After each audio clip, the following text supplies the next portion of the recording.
I belong from a very poor family and one of the remotest villages of Murshidabad, যেখানে 12 পর্যন্ত আর কি সমস্ত পড়াশোনা আমার প্রিপারেশন সব কিছু ছিল ফ্রি অফ কস্ট। এক কথায় বলতে গেলে স্যারদের দয়াতে।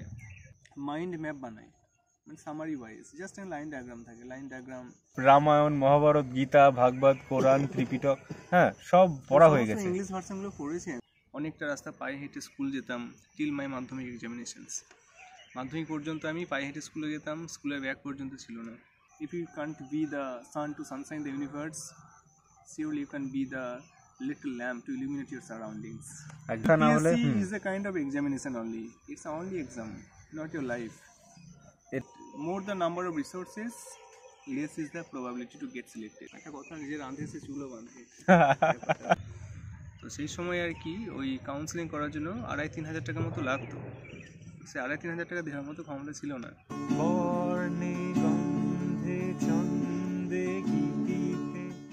নমস্কার, আমি শুভজিৎ, আর সঙ্গে রয়েছে আমাদের সুজয়দা ফ্রম, কি বলবো, শিলিগুড়ি বলবো না কান্দি বলবো? কান্দির ছেলে, এখন বর্তমানে শিলিগুড়িতে কর্মরত। ডাক্তার, সে শিলিগুড়ি মেডিকেল কলেজের ডাক্তার এই মুহূর্তে বর্তমানে। কিন্তু তার আর একটা পরিচয় তৈরি হবে, এটা পরে বলছি, তার মুখ থেকে আমরা শুনবো তার জার্নি সম্পর্কে। আর এই মুহূর্তে যেখানে আমরা আছি সেটা হচ্ছে খড়খড়ি, ঠিক আছে? গতকাল বলছিল খড়খড়ির কথা, ইউটিউব থেকে আমার খড়খড়ি সম্পর্কেও জেনেছে। মোটামুটি আমার ইউটিউব থেকে না অনেকের সঙ্গে পরিচয় হয়েছে, তার মধ্যে স্পেশাল কিছু মানুষ, তার মধ্যে ইনি একজন। ঠিক আছে, চলো আমরা কিছু তার জার্নি, ঠিক আছে, তার লাইফ জার্নি সম্পর্কে কিছু শুনবো। কারণ কিছুদিন আগেই তার আমাদের সুজয়দার পরীক্ষা ছিল, এই আইএএসের ইন্টারভিউ ছিল। আর আমি একটু বেশি এক্সাইটেড আছি, হ্যাঁ ভুলভাল হবে, তো এই জন্য আমি ক্ষমা চেয়ে নিচ্ছি সবাইকে। আমি তোমার জার্নি সম্পর্কে কিছু জানতে চাই। ব্যাপার হলো গিয়ে, জার্নি জীবনের কারোরই আর কি স্মুথ নয়। There are very few persons who are having the smooth journey. এবং জীবনের সার্থকতা হয়তো এখানেই, যেখানে জার্নিটা স্মুথ নয়, কিছু একটা জায়গাতে পৌঁছলে বা সাকসেস হলে সেখানে জীবনের সার্থকতা। তার মানে এই নয় যে একটা পরীক্ষায় সব কিছু, একটা সাকসেসে সব কিছু জীবনে। কারণ this ups and downs, this is synonymous to the life. যদি লাইফ একদম স্মুথ হয়ে যায় তাহলে সেটাকে জীবন বলা চলে না, জীবন স্তব্ধ হয়ে যাবে তখন। ওই জন্য জীবনে আপস অ্যান্ড ডাউনস থাকবেই। আমার কথা হচ্ছে আর কি যে I belong from a very poor family and one of the remotest villages of Murshidabad, যেখানে ঠিকঠাক সময় আর কি কারেন্ট পর্যন্ত ছিল না।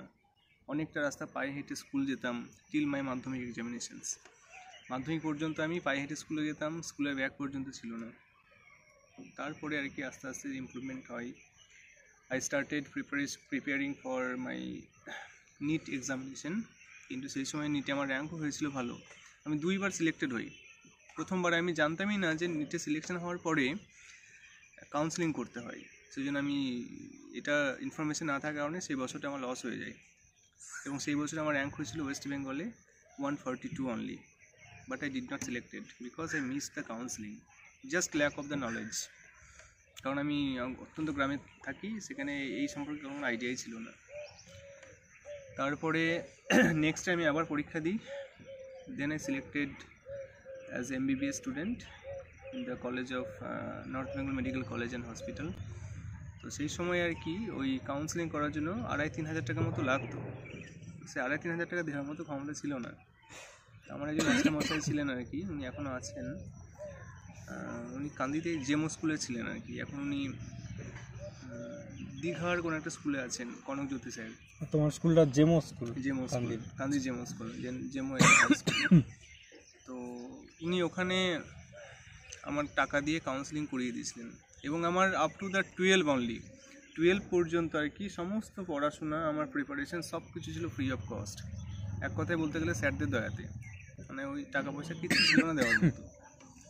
বাবার মাসিক আয় ছিল হয়তো 3 হাজার টাকা পার মান্থ, কোনো রকমে আর কি সংসারটা চলতো আমাদের। এই সমস্ত স্ট্রাগল নিয়ে আর কি, শুধু আমার কথা নয়, এরকম অনেকেরই কথা, অনেকে স্ট্রাগল করছে, অনেকে সেম কন্ডিশন থেকে বিলং করে। কিন্তু আশা হতে হলে হবে না, একটা সময় পরে ভালো দিন আসবে, একটা একটা সময় আসবে যখন আর কি ফিরে দাঁড়ানো যায়, টার্নিং পয়েন্ট প্রত্যেক মানুষের জীবনে আসবে একটা করে। তো just we have to keep faith that yes one day this period will be over, এবং ভালো একটা জায়গাতে আমরা পৌঁছবো। সেই অন্ধকার থেকে আলোর দিশায় একদিন যেতেই হবে, সবাই যাবে, শুধু দরকার চেষ্টা। চেষ্টা থাকলে সব কিছু সার্থক হবে। সমস্ত প্রতিকূলতাকে নিয়েই জীবন, প্রতিকূলতাকে নিয়ে স্তব্ধ করে দিলে হবে না, জীবন চলতেই থাকবে জীবনের মতো করে। আর কোনো দিনই আর কি কোনো কিছুকে খুব বেশি প্রায়োরিটি দেওয়া উচিত না, আর জীবনটাকে অত্যন্ত সিরিয়াসলি নেওয়া উচিত না। জীবনটাকে না জীবনের মতো নিতে হয়, যেমন চলছে চলুক না।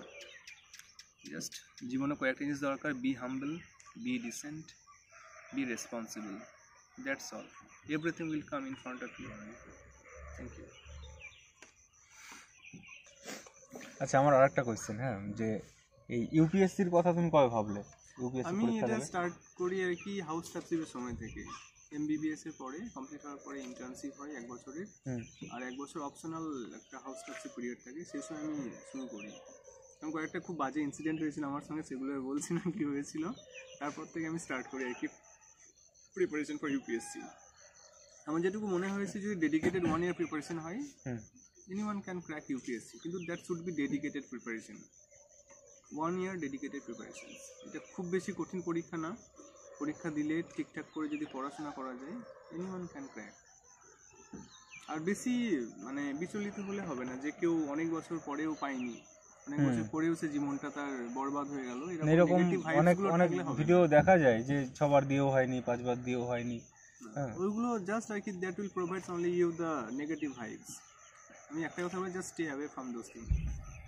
প্রত্যেকের লাইফ প্ল্যানিং আলাদা, প্রত্যেকের পড়াশোনার ধরন আলাদা, নিজের মতন করে নিজের মতো করে গুছিয়ে পড়তে হবে নিজেকে, তাহলে সম্ভব। এটা আমার ফার্স্ট অ্যাটেম্প ছিল। ফার্স্ট অ্যাটেম্পটেই তুমি একদম, আমি জানি না যে আমি weather I will be selected or not, আমি তো ভাবিও না। সিলেকশন হলে আমার কিছু এসে যায় না, না হলে আমার কিছু এসে যায় না, ঠিক আছে। আমি জীবন সম্পর্কে এতটা সিরিয়াসলি ভাবি না, আমি কি এসে যায়, সিলেকশন না হলে কী হবে, কিচ্ছু হবে না। সিলেকশন হলাম না হলাম না। কিন্তু কেউ যদি প্রিপারেশন নিয়ে থাকে 1 বছর ইউপিএসসির জন্য, যে কোনো সাবজেক্টে তার একটা নির্দিষ্ট নলেজ থাকবে, এবং সেটা অনেকটা বেশি নলেজ থাকবে আর কি, বেশ ভালো লাগবে। যে কোনো সে ডিবেটে পার্টিসিপেট করতে পারবে, যে কোনো একটা আলোচনার মধ্যে সে নিজেকে নিয়োজিত করতে পারবে, এটা বড় কথা। মানে এর একটা সেন্স অফ স্যাটিসফ্যাকশন আসবে যে আই নো সামথিং। আচ্ছা, ডাক্তারি সঙ্গে সঙ্গে এদিকে পড়াশোনার অসুবিধা হতো না? আমি জেনারেলি আমার ডিউটির দিনে আমি কোনো মানে পড়াশোনা করতাম না। ডিউটির দিনে আমার পুরো ছুটি, বাকি আর কি ডিউটি সেরকম প্রেশার থাকে না, টাইম ম্যানেজমেন্ট করলে করা যায়। একটা কথা, নিজে রাঁধে সে চুলও বাঁধে। শুধু চুল বাঁধে না, সে চুলে বিভিন্ন ডিজাইন করে চুল বাঁধে আর কি, কখনো বিনুনি, কখনো আর কি হয় সব। দারুণ কথা বলো কিন্তু তুমি। কালকে যেটা জানলাম যে রামায়ণ, মহাভারত, গীতা, ভাগবত, কোরআন, ত্রিপিটক, হ্যাঁ, সব পড়া হয়ে গেছে। ইংলিশ ভার্সনগুলো পড়েছি আমি, তো সেটুকু পড়ে আমার যেটুকু উপলব্ধি হয়েছে, জীবনে কিচ্ছু নাই, সব বেকার। যে ম্যাটেরিয়ালিস্টিক ওয়ার্ল্ড বলে কিছু হয় না, কেউ কিচ্ছু নিয়ে যাবে না, ঠিক আছে। জীবনে সৎভাবে যেটুকু, just according to Buddhism, the theory of optimism, that should be accepted by all. সবাইকে সেটা গ্রহণ করা উচিত। যেটুকু প্রয়োজন ঠিক সেটুকুই দরকার, বেশি হলেই মুশকিল। আর একটা যে কোয়েশ্চেন, যে তোমার মানে সেলফ স্টাডি করতে না কোনো কোচিং এর মধ্যে মানে থাকাটা বাধ্যতামূলক? এই ফেজে থাকাটা বাধ্যতামূলক নয়, সেলফ স্টাডি করেও করা যায়। কিন্তু আমি একটা কোচিং ইনস্টিটিউশন জয়েন করেছিলাম, সেখানে আমি অনলাইন সাবস্ক্রিপশন নিয়েছিলাম, সেখানেই পড়েছি আমি। আচ্ছা, অনলাইনেই পড়ে? অনলাইন। আমি ইনিশিয়াল 4 মাস আমি অফলাইন ক্লাস করেছিলাম দিল্লিতে, তারপরে বাবা অসুস্থ হয়ে যায়। অসুস্থ হওয়ার পর থেকে আমি ওদেরই আর কি অনলাইন প্ল্যাটফর্মটা নিয়েছিলাম। আমি জানি না আমি সিলেক্ট হবো কি হবো না, কিন্তু আর কি এই জার্নিটা ভালো।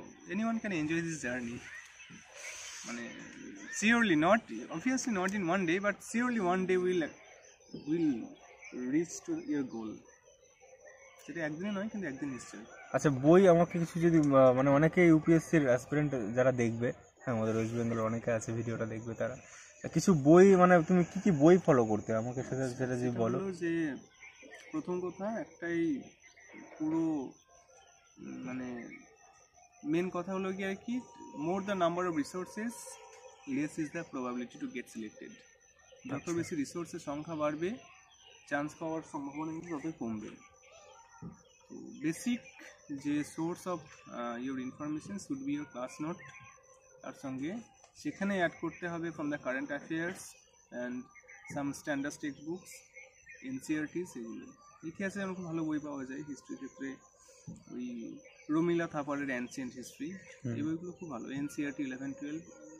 আর মডার্নের কি পড়তে? মডার্নের ক্ষেত্রে স্পেকট্রাম ঠিকঠাক। আর পলিটি? পলিটি হচ্ছে লক্ষ্মীকান্ত। মানে আমাদের বাইবেল একটাই, সেই লক্ষ্মীকান্ত। আচ্ছা, ইকোনমি? আচ্ছা, ইকোনমি দুটো বই আছে, একটা নিতিন সিংহানিয়া, একটা রমেশ সিং, দুটোই মোটামুটি ভালো বই। না, তুমি কোনটা পড়তে? আমি এনসিআরটি পড়েছি আর কিছুটা আমি নিতিন সিংহানিয়া পড়েছিলাম। আচ্ছা, রমেশ সিংটা কঠিন লাগে, আমারও আছে। রমেশ সিংটা বেশ মোটামুটি, ওটা ভালো, কিন্তু নিতিন সিংহানিয়াটা একটু বেশি এক্সপ্লেনেটরি, তো ওটা বেশি ভালো লেগেছে আমার। আচ্ছা, আর হলো, আর তোমার মানে রাইটিং প্র্যাকটিসগুলো মানে কতক্ষণ কি করতে হতো তোমাদের? আচ্ছা, সেটা কি একটা নির্দিষ্ট পিরিয়ডের পরে যখন বেসিক কনসেপ্টটা ক্লিয়ার হয়ে যাবে, তারপর থেকেই প্র্যাকটিস স্টার্ট করতে হবে। এবং এই যে এসে যে পেপারটা থাকে ইউপিএসসিতে, সেখানে কোনো নির্দিষ্ট কোনো সিলেবাস হয় না, সেখানে কি যে কোনো র্যান্ডম টপিকে নিজেকে লেখা শিখতে হবে। এখানে রেখে দাও আপাতত টাকা, এখানে স্টক থাকুক, এখানে যে কোনো র্যান্ডম টপিকে লেখা শিখতে হবে।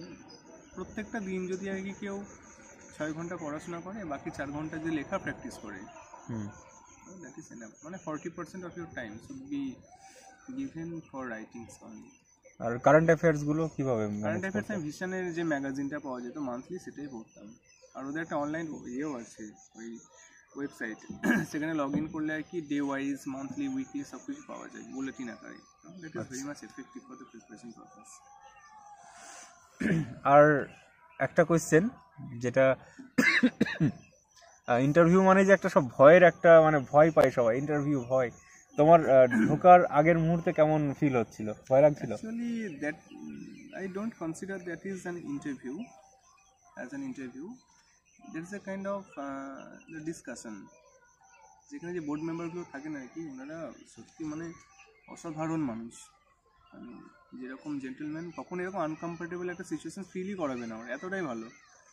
মানে অল টাইম আর কি জিজ্ঞাসা করবে যে are you comfortable with or not, ঠিক আছে? সো খুব ভালো লাগবে, ঘাবড়ানোর কিছু নেই। এবং যখন ইন্টারভিউ দিতে যাবে বা যে কোনো পরীক্ষার ক্ষেত্রে, গো উইথ জিরো এক্সপেকটেশনস বা নেগেটিভ এক্সপেকটেশন, আমি সিলেক্টেড হবো না, এইভাবে যাও না। তাহলে ভয়টা আর কিছু হবে না? না, হারানোর কিছু নেই, তোমার পাওয়ারও কিছু নেই জীবনে, হারানোর কিছু নেই। যখন এরকম মনে হয় না যে আমাকে পেতেই হবে, ভালো করে দেবো ইন্টারভিউটা, তখনই আরো বেশি খারাপ হওয়ার চান্স বেশি হয়। একটু মেন্টাল প্রেসার থাকে মানুষ, তখন একটু আরো বেশি চিন্তা করলে আর কি বেশি ভুল হওয়ার সম্ভাবনা। না, তোমার সাথে দেখা না হলে is a kind of examination only, it's only exam, not your life. এটা তুমি কালকেও বলছিলে সেম জিনিস। ইউপিএসসি না, যে কোনো পরীক্ষায় এটা জীবনের একটা পার্ট। তোমার জীবনের যে হোল লাইফ যদি তোমার 100% হয়, তা সেটা হয়তো 0.1%। পরীক্ষা ছাড়াও জীবন অনেক কিছু আছে। একটা কথাই বলবো আর কি, যে সিলেক্টেড হতে হবে ব্যাপারটা নয়। If you can't be the sun to sunshine the universe, surely you can be the little lamp to illuminate your surroundings. একদম try to be the lamp. সূর্য তো আছে সবার জন্য। আর সায়েন্সের পার্টটা একবার বলো, সায়েন্সটা কিভাবে পড়তে? সায়েন্স যদি কেউ সায়েন্স ব্যাকগ্রাউন্ড থেকে বিলং করে, মানে এইচএসটা যদি সায়েন্স হয়ে থাকে, তাহলে খুব একটা অসুবিধা হওয়ার কথা না। তাহলে এক সপ্তাহের ব্যাপার অনলি সায়েন্স পড়া, আমাকে 1 উইকস। কিন্তু কেউ যদি আর্টস ব্যাকগ্রাউন্ড থেকে বিলং করে, তার ক্ষেত্রে একটু সময় দিলেই হবে, দিনে 2 ঘন্টা করে। তুমি সায়েন্সের ছিলে বলে ওই জন্য তোমার ওই দিকটা আর বেশি, ওই দিকটা আমার কোনো এক্সট্রা স্ট্রেস মনে হয়নি আমার। আর এই ভুলে তো বেশি আর একটা জিনিস, যেটা আরিহান্তে যে বইগুলো হয়, জেনারেল সায়েন্স, তারপরে আছে যারা আর্টসের আছে আমাদের ক্ষেত্রে, কোনটা তুমি সাজেস্ট করবে? আরিহান্তেটাই ভালো, এটা একটু এক্সপ্লেনেটরি, একটু বেশি আছে। আর ইসের ভূগোলটা ভালো হয় যে একটু বেশি সময় দিয়ে পড়তে পারেছে, তাহলে ক্লাস 11-12 যে ফিজিক্স কেমিস্ট্রি বইগুলো হয়, সেগুলো খুব ভালো। আচ্ছা, মানে যে কনসেপ্টগুলো বোঝা যায় না ওই এনসাইক্লোপিডিয়া পড়ে, খুব কনসাইজ ম্যানারে থাকে, তো সেইগুলো যদি কেউ পড়ে নেয় টেক্সট বই থেকে, খুব ভালো হবে। মানে ওটা আমি দেখেছি, আমি এনসাইক্লোপিডিয়াটা পড়েছিলাম, 1-2 দিন লেগেছে পড়তে গোটাটা। দারুণ দারুণ। আর এই ইসের কথা বলছি, যেটা ভূগোলটা কি পড়তে তুমি? ভূগোল ওই ফিজিক্যালটা পড়েছিলাম, জিসি লিয়ং আর NCERT class 11-12। Basic source of informations একদম ক্লাস নোট। তার সঙ্গে আর কি ওই যে অ্যাটলাসগুলো হয় অক্সফোর্ডের কিংবা ওরিয়েন্টসম্যানের, ওইগুলো খুব ভালো। আর অপশনাল তো তোমার জিওগ্রাফি না? অপশনাল জিওগ্রাফি ছিল। অপশনালের জন্য সব ওই আইএস এর না নিজের নোট বানাতে হতো তো মনে হয়? যেটা কোচিং সেন্টার থেকে পড়াতো সেটা আমি নিজের মতো করে বানাতাম। এবং আমার নোটসগুলো না একটু অদ্ভুত টাইপের, কেউ দেখলে বুঝতে পারবে না, কেউ পয়েন্ট রয়েছে যেটা করে লেখা। এবং যেটা মোস্ট ইম্পর্টেন্ট নোট বানানোর ক্ষেত্রে, নোটটা যদি একটু সুন্দর করে বানাতে পারে তাহলে পরে খুব সুবিধা হয়। এবং প্রত্যেকটা চ্যাপ্টারের শেষে আমি একটা মাইন্ড ম্যাপ বানাই, মানে summary wise, just line diagram থাকে, লাইন ডায়াগ্রাম অ্যারো দিয়ে লিখে দিই আর কি। মানে ওটা একবার দেখলে আর কি পুরো রিভিশনে যে কী সুবিধা হবে মেনের সময় সেটা কেউ কল্পনাও করতে পারবে না। শুধু ওইটুকু জিনিস 5টা পাতাকে যদি আমি 5টা লাইনে লিখতে পারি তো সেটা আর কি খুবই খুবই হেল্পফুল হবে পরে। খুব ভালো লাগলো। আমি নিজেও অনেকটা গুটিয়ে নিয়েছিলাম নিজেকে এই বিসিএসের চক্করে। হ্যাঁ, ছোটো ছোটো অ্যাক্টিভিটিগুলো থেকে আমি দূরে চলে এসেছিলাম। কিন্তু কালকে এই মানুষটার সাথে দেখা হওয়ার পর জিনিসটা বুঝতে পারলাম যে না, বিসিএসটা সব কিছু না। এইভাবে গুটিয়ে এই ডাক্তারি করে এত চাপের মধ্যেও যদি সে হতে পারে, হ্যাঁ, বিসিএস কেন হবে না? একদম, মানে এরকম কোনো অবকাশই নেই যে হবে না, এটা ভাবার কোনো মানে প্রয়োজনই নেই। তো গোটানো কোনো প্রয়োজন। একটা যে অ্যাডমিনিস্ট্রেটর সে তো পাবলিক সার্ভেন্ট, সে যত বেশি সে পাবলিকের সঙ্গে যে অ্যাসিমিলেট করবে নিজেকে তত বেশি সুবিধে। এবং এই ভাবনাটাকে এখন থেকে ইনকালকেট করতে হবে যে yes I am an administrator. যে আমি যখনই যাচ্ছি আমার অ্যাটিটিউডটা আজ থেকেই হবে এরকম যে I have selected as is or as a WBCS executive. মানে তোমার তাহলে এরকম হয়ে গেছো তুমি যখন যেখানে থাকো, হ্যাঁ, সেরকম পরিবেশ তৈরি করে নিয়েছো। পরিবেশ একদম ঠিক আছে, তোমার অ্যাটিটিউড হবে, কথা বলার ধরন যেন সেরকম হয়, তবেই ভালো লাগবে ব্যাপারটা। এটা নয় যে তুমি একবার একটা পরীক্ষা সিলেক্টেড হয়ে গেলেই মানে তুমি হয়ে গেলে, এরকম করে হয় না, সেটা না। এবার আজকে লাস্ট কোয়েশ্চেন, এখানে এসে কেমন লাগছে বলো? খুব ভালো লাগছে। মানুষ তো প্রকৃতি থেকেই তৈরি হয়েছে, কিন্তু প্রকৃতি থেকে মিশে যাবে। তো to be connected with the nature is most important part of our life. মানুষ এত সব কিছু বাড়ি ঘর বানায়, কংক্রিটের জঙ্গলে থাকে, এখন প্রকৃতির সঙ্গে তার আত্মস্থকরণটা হয় না। তো প্রকৃতির সঙ্গে যত মেশা যায় ততই ভালো। এবং একটা সায়েন্টিফিক একটা রিজনও আছে, যারা খুব বেশি প্রকৃতির কাছাকাছি থাকে তাদের শরীর দীর্ঘদিন ধরে নিরোগ থাকে, তাদের যে প্রসেস অফ এজিং যেটা আছে সেটা খুব স্লো হয়, তাদের সহজে বয়স বৃদ্ধি বোঝা যায় না। আচ্ছা, খুব ভালো। যে ফ্রেশ এয়ারটা ইনহেল করে, এক্সেল করে, তো সেগুলো আর কি অনেক বড় পাওনা। দিল্লিতে গিয়ে এটা পাওয়া যাবে না, যে প্রপার দিল্লি যেটা সেখানে এটা নাই। পলিউশন চালু, এয়ার কোয়ালিটি ইন্ডেক্স খারাপ ওখানে। তো তাহলে এটুকুই থাকলো আজকের মতো ভিডিও। এবার গান